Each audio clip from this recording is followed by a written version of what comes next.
발표 시작하겠습니다. 안녕하십니까. 저는 2023 현대자동차그룹 자율주행 챌린지 대회 참가 학생 개발기 소개로 대표로 나온 건국대학교 오토KUR 팀의 나유승 박사과정입니다.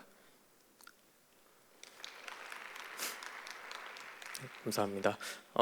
일단 발표 컨텐츠는 총 3가지로 구성이 되어 있고요. 그래서 이번 대회가 어떠한 대회였는지에 대한 소개를 한번 드린 다음에 저희 알고리즘이 어떠한 식으로 디자인되어 있는지, 그리고 개발하면서 이 버추얼 환경과 실차 환경이 얼마나 달랐는지 이러한 부분들에 대해서 소개해드리고자 합니다. 이번 2023 현대자동차그룹 자율주행 챌린지의 경우에는 총 2가지 트랙으로 구성이 되어 있었습니다. 먼저 버추얼 트랙 같은 경우에는 IPG 카메이커라는 시뮬레이터 환경에서 용인 AMG 스피드웨이가 모사된 그러한 환경에서 총 18개의 팀이 참가하여 가상의 아이오닉 5 차량으로 총 3팀이 동시에 레이싱을 진행하는 방식이었고요. 리얼 트랙 같은 경우에는 실제 용인 AMG 스피드웨이 환경에서 총 6개 팀이 선발되어 실제 양산용 아이오닉 5 차량으로 6팀이 동시에 주행을 하는 그러한 대회였습니다.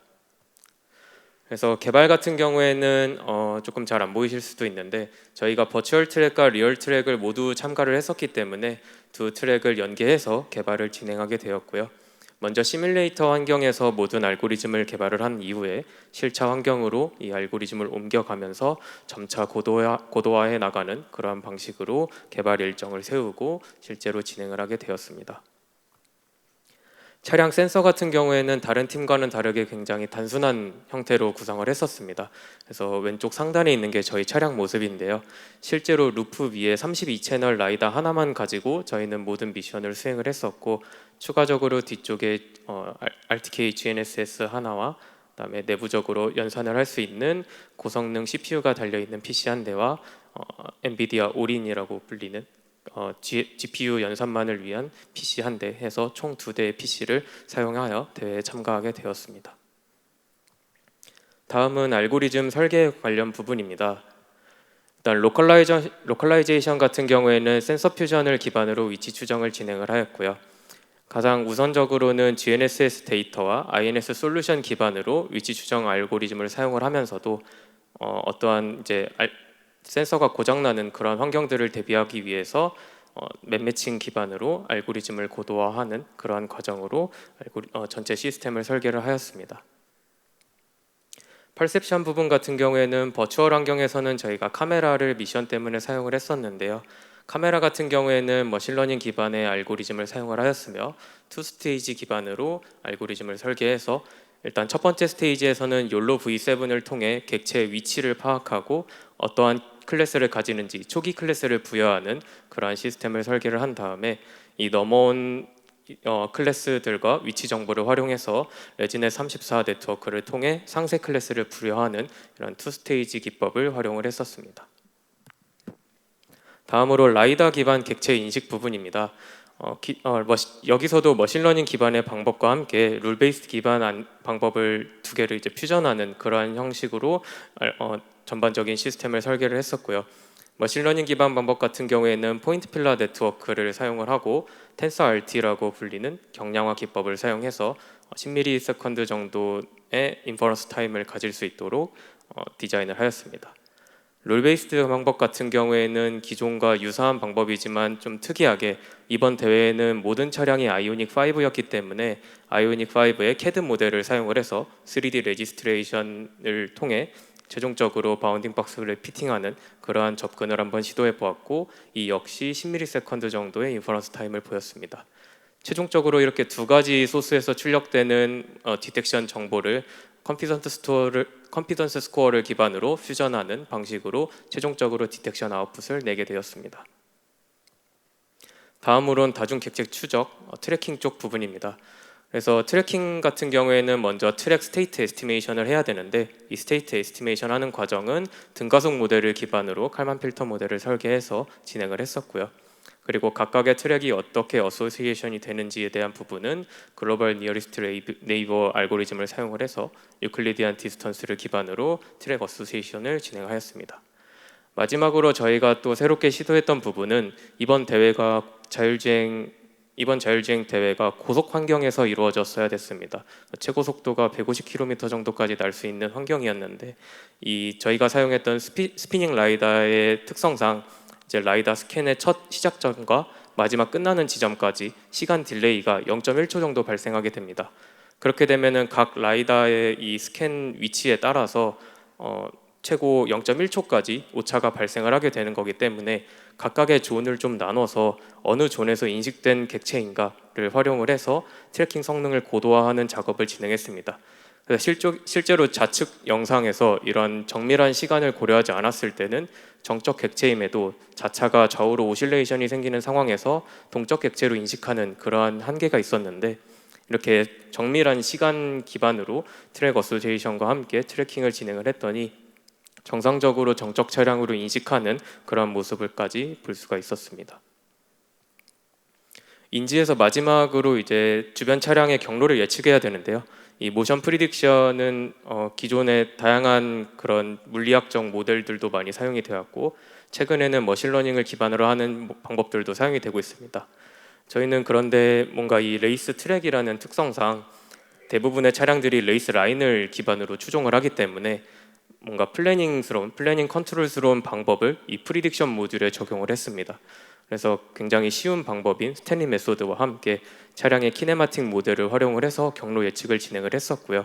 그래서 실제로 CA 모델만을 활용을 해서 예측을 할 경우에는 왼쪽 사진과 같이 뭔가 도로 바운더리를 넘어간다거나 그런 뭔가 한계점들이 보였는데, 스탠리 메소드를 결합을 함으로써 어떠한 레이스 라인을 따라간다고 했을 때 피지블한 그런 경로가 예측되는 모습을 확인을 할 수 있었습니다.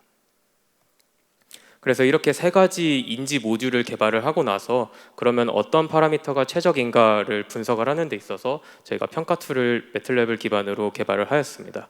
그래서 평가를 한 방법은 일단 그라운드 트루스 데이터가 필요하게 되는데요.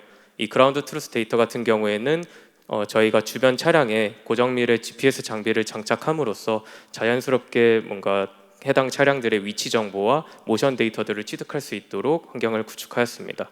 그래서 이렇게 취득한 데이터들을 통해서 각각의 프레임별로 인지 성공 여부와 함께 다양한 에러들을 분석을 할 수 있었고, 트래킹에서도 글로벌 좌표상의 위치 정보가 얼마나 잘 맞는지, 다양한 모션 정보들이 잘 맞는지, 그리고 트랙 아이디가 변하진 않는지 이러한 부분들을 평가할 수 있었습니다.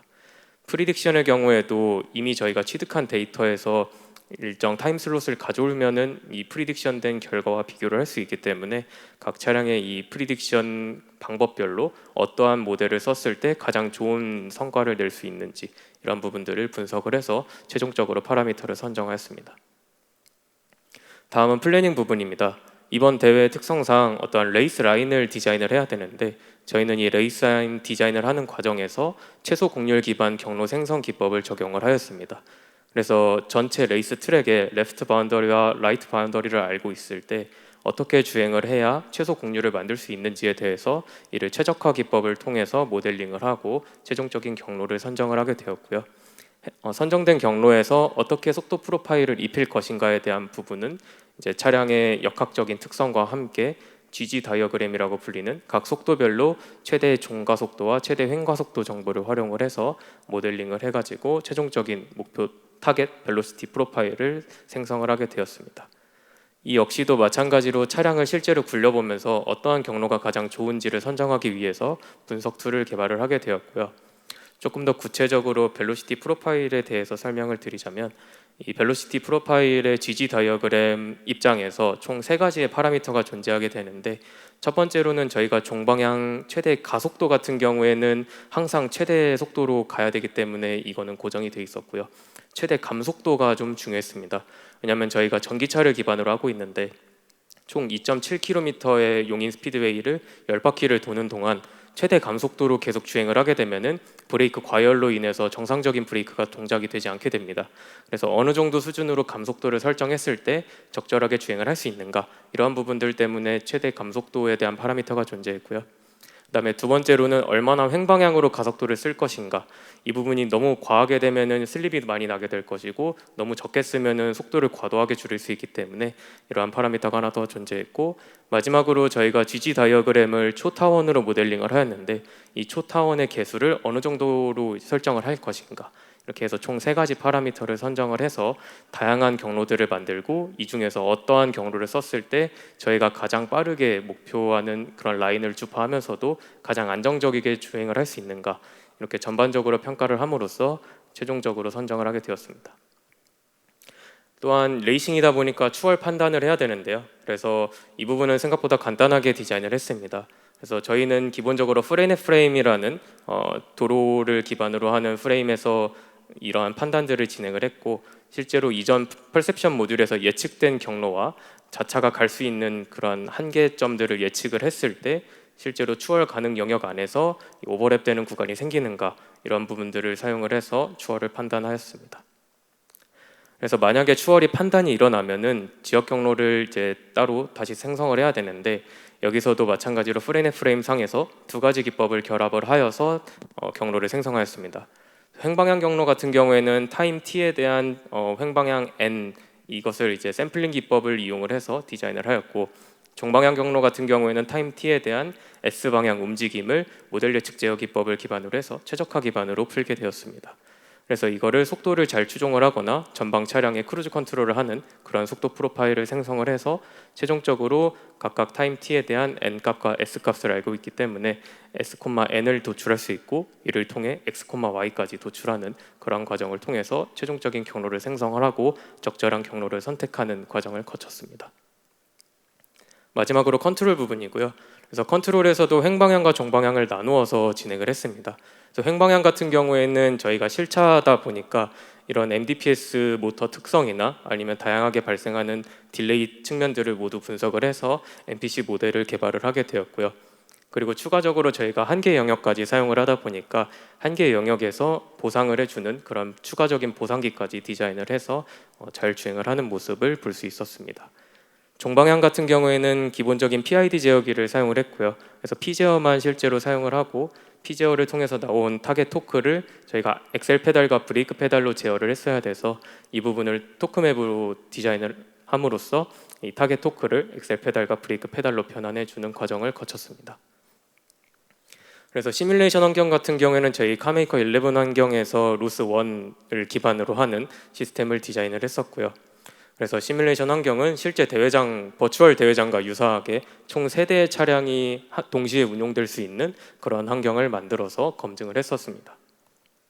그리고 실차로 넘어왔을 때는 사실 저희가 처음부터 인지 모듈을 물려서 바로 실차 대 실차로 테스트를 하기는 너무 위험하기 때문에 저희는 Vehicle in the Loop Simulation, 즉 빌스라는 시스템을 도입을 해서 가상의 객체를 둠으로써 다양한 시나리오들을 먼저 검증을 하였습니다. 그래서 저희가 한계 속도가 150 kph 정도였는데 이 환경에서도 동적 차량을 잘 피하는지를 Vehicle in the Loop Simulation을 통해서 테스트를 진행을 하였고, 이 객체들은 저희의 인지 모듈의 한계 수준을 파악을 해서 실제로 노이즈 모델링을 해서 집어넣게 되었습니다. 그래서 이 대회 결과로는 저희가 버추얼 때는 아쉽게도 1초 차이로 2등을 했었는데요. 저번 주에 있었던 리얼 대회에서는 예선 1위와 본선 1위로 최종 1위로 대회가 마무리되었습니다. 그래서 조금 영상을 조금 준비했는데요. 그래서 전방 차량에 저희가 이제 1등인 상황이고 전방 차량이 3등인 차량입니다. 그래서 한 바퀴를 따라잡은 상황인데 정상적으로 조금 천천히 주행하는 차량을 크루즈 컨트롤을 하면서 잘 추종하는 그러한 모습들도 대회에서 볼 수 있었고요. 추월 같은 경우에는 저희가 총 2번의 추월을 시도했는데, 첫 번째 추월 구간에는 시도하는 와중에 전방 차량이 방해를 하는 바람에 추월에 실패를 했었고, 두 번째 상황에서는 조금 오픈되어 있는 환경이었어 가지고 정상적으로 추월을 하는 모습도 보여드릴 수가 있었습니다.